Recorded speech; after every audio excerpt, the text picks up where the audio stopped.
we all have a limited time on this earth. So if we have the time right now, if we are blessed by God to be with each other now, to have the ability to do the things that we do, we owe it to not take that for granted. When we have time on our calendar to work, we're focused on work.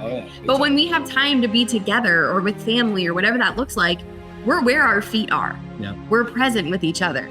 And that's what I love the most is we have the opportunity to do both. We don't have to choose.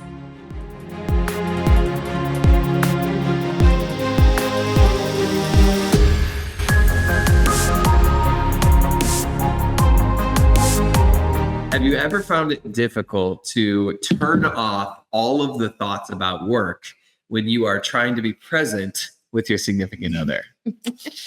I'm sure you haven't dealt with this before. No. I'm sure nobody deals with Never. it. Nobody deals with this issue, especially not us for 10 years or so.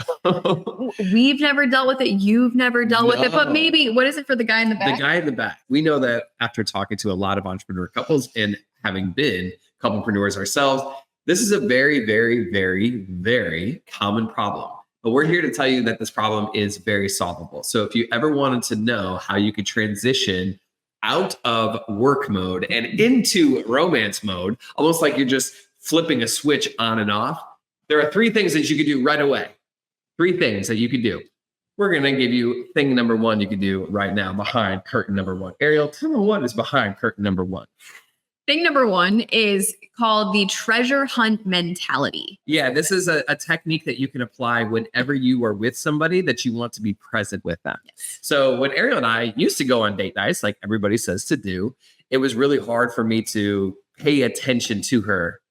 And I know that maybe sounds bad. Maybe that sounds not like the perfect husband, but guess what? I'm not perfect. And at that time, it was so hard to pay attention to her because as I'm listening to her talking to me, I'm thinking about in my head, all of the emails that I needed to respond to. I'm thinking about the Slack messages I needed to respond to. I'm thinking about the DMs I needed to respond to. I'm thinking about what type of content we should create, what type of ad campaign we should run out, how to balance the cash flow, how to project liquidity, how to make sure that we are managing our team members well. How do we incentivize them? How can we make sure they're feeling good? How can we make sure our clients are getting the best results possible? Can we shorten the distance for them getting the best results possible? What type of podcast should we be on? What type of stages should we be on? Should we do an event? Should we do 2 events? Like all of these thoughts are in our heads all the time. If you're one of those people that are constantly thinking about business, just go ahead. You're safe here to just admit that's you, because that's me as well. That's Ariel as well. Yeah. But when you're with your significant other, you can't let those thoughts just impede those. So one time I was on a call with my coach and I was telling him about this very problem I was having. I was like, man, Ariel deserves the world. She deserves me to be 100% present with her. That's right. But for whatever, yeah, that's right. But for whatever reason, I just can't stop thinking about work. Yeah. And he gave me a little technique. It's called the treasure hunt mentality, where essentially the challenge is for us when we're with our significant other to go on a treasure hunt. Now, what is a treasure hunt? A treasure hunt in this context is you looking for treasure in your significant other through conversation. And for the sake of this context, treasure is referring to anything new that you can find out about your significant other that you did not know before. Yeah. So I remember when this coach issued this challenge to me, and I was like, I already know everything there is to know about Ariel. I've been together with her for so long. There's no way that there's anything new about Ariel that I don't already know. But you know what? I'm going to try it. Because how many of you guys know that if you're investing in a coach or you're listening to somebody who has the results you want to at least give it a shot, right? So I was like, okay, I'll at least give it a shot. So I remember that night, I went on a date with Ariel. I'm a very fast implementer. You tell me something to do, I'll do it if it makes sense. So I'm on a date with Ariel. I started asking her questions about some of her childhood and some of the things that she used to like when she was a kid, some of her favorite music. And as we were just having this conversation, I found out that Ariel, when she was a kid, was a huge Britney Spears fan. Is anyone else out there? Any other Britney Spears fan? Yeah, I'm just curious if anyone else shares her love for Britney Spears. And this is something that surprised me because I did not know that about you at all. So then it opened up this whole new world of, my gosh, if I didn't know that silly little fact about you, what else do I not know about you? And then let me tell you guys, anytime we want to snap back into a present moment in our date nights or in our conversations, we'll start to just put this treasure hunt mentality back into play and back into our minds. And I'll start asking Ariel, okay, what is it about you that I don't know? What else about you do I not know? Are there any dreams that you have? Are there any passions that you have?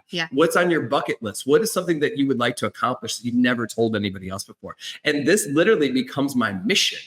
So as you guys can imagine, when this is the mission, when I'm hunting for treasure in the conversation, how many of you guys know that now that that is what I'm hunting for, that is what I'm looking for, I don't have enough time to think about work. I don't have enough time to think about business.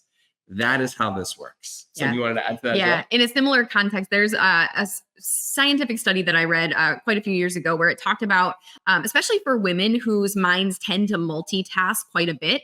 There is this study that they found that women actually like simple tasks like painting their nails. Painting their nails allows them to really be sensory and present in the moment because their brain has to focus on one single thing versus all of the other things that are happening around them. And in a similar manner, this is how we view the treasure hunt mentality as well. It gives your brain that like one mission, that one singular focus, which causes all of the other things that are happening in your life to melt away because now you're focused on one thing and one thing only. You also learned something new about me last night as well. Which is, which is that I throw with my left hand. Oh, yeah. So literally that happened yesterday. Y'all are learning along with him. But so I know because, and that's, I'm so glad you brought that up because so many people who hear this for the first time, they may be tempted to think, I already know everything there is. We work together. We talk together. We literally discuss everything together. There's nothing left to know, right? Wrong. I did not know, even though Ariel is technically right-handed, she throws a ball with her left hand. Didn't know that till yesterday. And we've been together for 11 years. So again, there's so much opportunity for you guys to dig for treasure. And if you could leverage this, it is a really easy, cool little hack that could easily transition you out of whatever you're thinking about to being more present with your significant other. It just may also lead to some pretty interesting conversations. There's another technique that works extremely well to almost turn off the light switch that is thinking about work and turn on the light switch that is focused on romance. What is the second technique behind door number 2? The second technique is what we call nostalgic transitions. So nostalgic transitions. I'm going to let you take this. You just passing it back? Yeah, I'm going to pass it back to you because I think, ironically, you're the one that had to learn some of these things. Yeah, that is true. Not that I didn't. Not that I didn't either. But. Yeah. Well, feel free to pipe in if there's anything else. Guys, clearly this is something I had to work on. My brain was in a million different places when it should be centered on Ariel. So I had to learn the hard way. We took the stairs. We're going to offer you the elevator. Here's what it's going to look like. Nostalgic transitions. This is basically a fancy phrase to describe a really cool psychological technique I learned from Tony Robbins. I don't know if any of you guys have heard of Tony Robbins before. I'm sure most people have. He is a really wise, intelligent guy when it pertains to personal development and getting people into peak state. That's kind of his MO, right? Like he's a self-help guru, of course, but his vehicle of transformation is getting people into a peak state, getting your energy into a very, very peak state. And one of the techniques he teaches is to close your eyes and visualize yourself in the past, experiencing whatever emotional state you would like to recreate in the present. So for example, if you wanted to feel more grateful now, he would have you close your eyes and put your hand over your heart and just imagine the times in your past when you felt so grateful. If you wanted to feel more happy or more excited now, he would have you close your eyes, put your hand on your heart, and relive in your mind the memories of you feeling happy and joyful. And the reason why this works from a scientific standpoint is because they found that your subconscious mind cannot tell the difference between what you imagine and what your body actually experiences. What if we leverage that same power of human psychology to get us into a state where we could be present and grateful for our significant other? So we just innovated this a little bit. We took the Tony Robbins technique, we innovated it just slightly, where 30 minutes prior to our date nights, I would just close my laptop, I would go into another room, and I would, on my phone, I would look at some of the photos of Ariel and I at our wedding. And we have some videos of Ariel and I at our wedding where we felt so blissful, so excited, so grateful, so in love with one another. And what I would do is I would watch the videos on my phone, and I would literally just close my eyes and relive those moments. I remember the first time I did this. Yep. Like, she noticed like crazy. You remember that? Yeah, I noticed. And I'm like, something's different about you today. I had no idea that he did it. So yeah. So I relived this, and it put me in such it took me from thinking about 1,000 different tasks to feeling so grateful again, to feeling happy and being like, oh, this is cool. I'm going on a date with my best friend here. Yeah. I'm going on a date with the woman that I love, that I got married to, that I'm so grateful to be with. And how many of you guys would agree going on a date with that mentality is a very different experience than going on a date when you're thinking about the KPIs for your next ad campaign, or all of the people you want to respond to, or all of the logistics and accounting and even demands of business. This is what your partner deserves. And this is what Ariel deserves. That's why basically what we do is we built in transition time in our days to where if we know we're going to be present with our significant other at night, we'll build in a 30-minute ramp up time where during that time, we will program our own minds to relive happy moments of our relationship, which primes our psychology to be present with our significant other when we are on a date with each other. Yeah. And if you don't have 30 minutes, that's okay. Because we work with a lot of parents who don't always have 30 minutes of alone time. We work with a lot of people who 30 minutes may seem like a lot. Yeah. Even just taking 2, 3, 5 minutes to watch a video on your phone of something that you guys have experienced, a recent date night, your wedding day, whatever it was, that moment that really brings that joy, that happiness, that gratitude. So it doesn't have to be 30 minutes if you don't have 30 minutes, but even just taking a few moments would drastically change the presence that you have and that you experience on your date night or on the weekend or in the evening or whatever it is that you're trying to transition out of work mode and into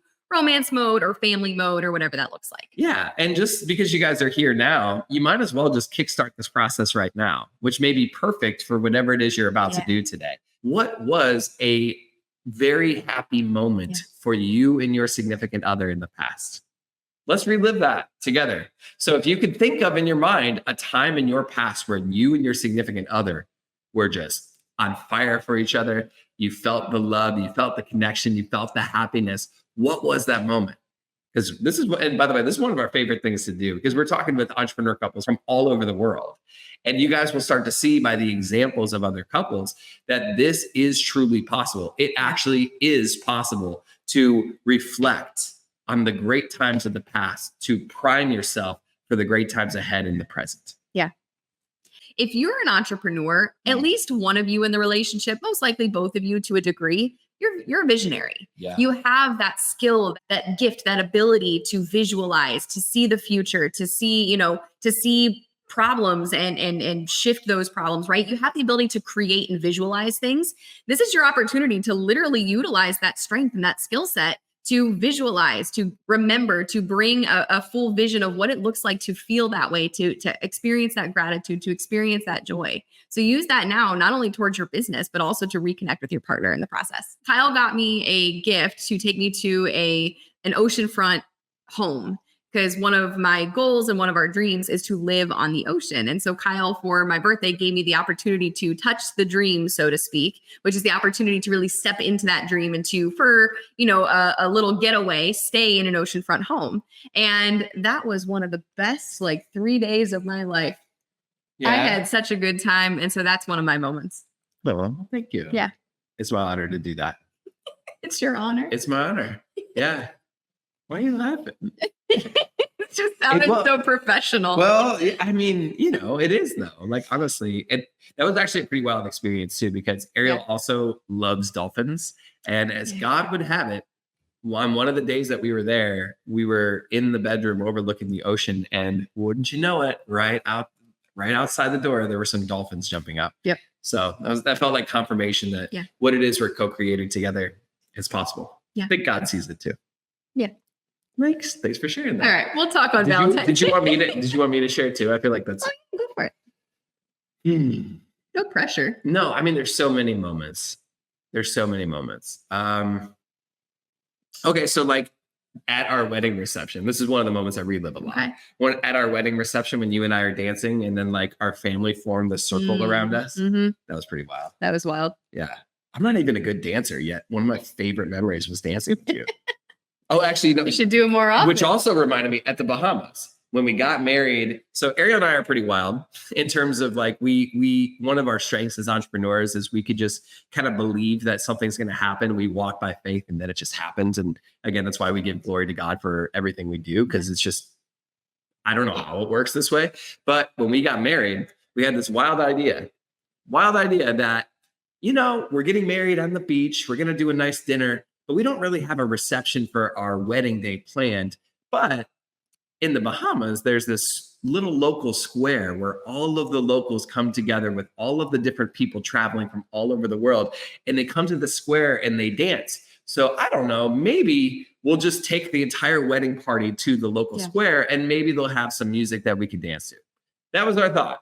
And we, for whatever reason, we just believed like, yeah, that's the right thing to do. We're just going to go do that and it's going to be a good time. We didn't know if there was a band scheduled. We didn't know if they even had live music that day. It was, No, not at all. But here's what happened. We ate our dinner. We have our entire wedding party with us and our guests, and we led them to the square. And thank God there was a band playing. It was there. And guess what also happened? That band brought Ariel and I on stage because they saw Ariel in her wedding dress. And they played our first dance song on stage in the Bahamas, in the square, in front of, I don't even know how many people were there. So everybody got to participate in this. And I actually, every time I tell the story, I refer to it as God was the one that picked our first wedding song, because we didn't have it picked. We didn't even know a band was going to be there. But they played, what was the song? At Last by Etta James. Yes. So that was the song that we got to dance to. And that was a really cool experience. Yeah. So there you go. That's technique number 2. You want to go to technique number 3? Let's do it. Technique number 3. This is a little morbid, literally, but oh well. Technique number 3 is... This is called the mortality frame. The mortality frame. And I know I'm passing things to you a lot, but I'm going to let you talk about this. Yeah. Well, if you want to jump in. I will jump in. This one's a heavy one. Yeah. So buckle up, y'all. It's real. We always like to share things not from theory, but from what we've personally experienced and what we've seen work in the lives of other people. And when we talk about adopting a mortality frame, what this simply is referring to is reminding ourselves that we're not going to be here forever. Yeah. Every single one of us is dying. That's just the reality of life. Every one of us has a ticking clock that will eventually count down to the end of our lives. Yeah. And the reason why I say this is because in the world of entrepreneurship, we are so focused on solving problems. Our minds are usually so full of ideas and analytics and goals. There's such a high level of, I would say, desensitization to stress because of the stress that we all carry as entrepreneurs. Yeah.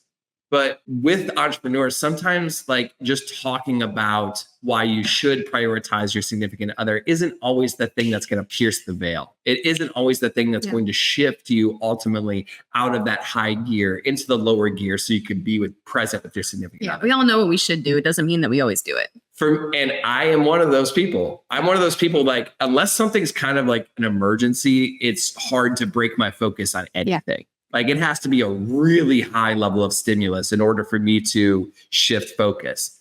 But again, if we are prioritizing our partner in this life in the way that they deserve, sometimes we need something extreme to actually get us to think about our partner the way they deserve. For me, it's a reminder that we're all dying. Even though I know that, and even though we're enjoying some amazing things in our life right now, I am very aware that these moments will not last forever.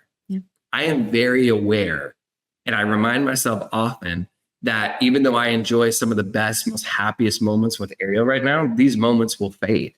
There will be a time where, holding her hand in the car while we're listening to music together will not be here anymore. Mm-hmm. There will be a time where I won't get to see her smile. There will be a time where between the two of us, one of us will pass away before the other. And no matter what happens at the end of our life, I know the number one regret we're going to have is, I wish we would have spent more time together. Yeah. Even if we spend all the time in the world together, I know no matter what, I'm going to have that regret on my deathbed. I mean, maybe you're not as morbid as I am. Maybe you don't need this level of extreme reminder to be present with each other.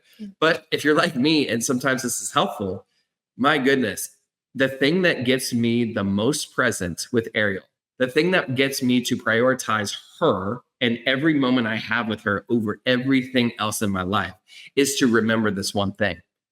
This is not going to last forever. Yeah. This life is a vapor. This life comes and goes so quickly. We all have a limited time on this earth. So if we have the time right now, if we are blessed by God to be with each other now, to have the ability to do the things that we do, we owe it to not take that for granted. Yeah. So y'all might think I'm crazy for this, but I actually heard, it wasn't just me that had this thought. I actually listened to an interview with Gary Vee, who apparently does the same thing. Yeah. So it's like, if you guys think I'm weird, I guess me and Gary Vee could be weird together. And he's done some pretty cool things. So I don't mind being categorized with him. But yeah, so he says he does this too. He says that he had an interview with Tony Robbins where he told him like, hey, you're going to think I'm crazy, but literally to appreciate my family, I wake up every day and I pretend that they're all dead. And that the fact that they're alive makes me very appreciative of them. So sometimes what I will do is I'll listen to music about people passing away. Yeah. I know this sounds crazy, but this is just what I do. Feel free to use it or feel free to discard it and think I'm nuts. But I'll listen to music like 5 More Minutes by Scott McCreery, where it's all about passing of time and wishing that you just had 5 more minutes with the person that you no longer have anymore. Oof. Right? Kiss me. Right? These things are so strong of a driver that they are so powerful and so effective at taking you out of whatever mode you're in and remembering you are so blessed to have your significant other. Yeah. You are so blessed to have this time together. You are so blessed to have the air in your lungs, the ability to see, the ability to hear, the ability to experience the things that you are experiencing right now with your significant other. So don't take even a second for granted. Yeah. So that is what we call the mortality frame. Can you see how much of a blessing it is to do couplepreneurship? Yeah. Entrepreneurship is great. It can create freedom. It can create a lot of amazing, wonderful abundance for your life. But couplepreneurship is even greater because you get to do all of these things with your significant other in the process. Yeah. You get to grow together. You get to talk together. You get to laugh together. And when you do the 3 things we talked about today, you could push all of that aside and be 100% present with them to give them the time and attention they deserve. One of the coolest things about these 3 techniques specifically is, I know for a lot of us, we love business. We love what it is that we do. We love the people that we get to serve. We love even the challenge of business. Yeah. But when you're equipped with these 3 techniques and when you can actually put these things into practice, now it doesn't have to feel like all of life is business or all of life is just family either. It doesn't have to feel like everything is bleeding over all the time. You can work hard and you can play hard and you get to have both. And that's what I love about these 3 techniques specifically, is because when we have time on our calendar to work, we're focused on work. Oh, yeah. But when we have time to be together or with family or whatever that looks like, we're where our feet are. Yeah. We're present with each other. And that's what I love the most, is we have the opportunity to do both. We don't have to choose. One of the questions we like to ask people, especially as it pertains to being present with your significant other, is this: would you make time for a potential client that would pay you 6 figures in a contract? Would you make time in your schedule for that client? I think so. Would you make time for a client that would pay you 7 figures if the meeting and the time that you spend together goes well? I think you would. So if you would do that for a client who is going to pay you money, why not do that for your significant other who is worth more than 6, 7, or even 8 figures or 9 figures in revenue? Your partner is your most important person. So let today be a fun reminder and a fun challenge for all of us to treat them the way that they deserve. to follow the 3 things we laid out, to become present with each other, and to give them the attention that they deserve. Because 9 times out of 10, the best present you can give somebody is your presence in the relationship. Yep.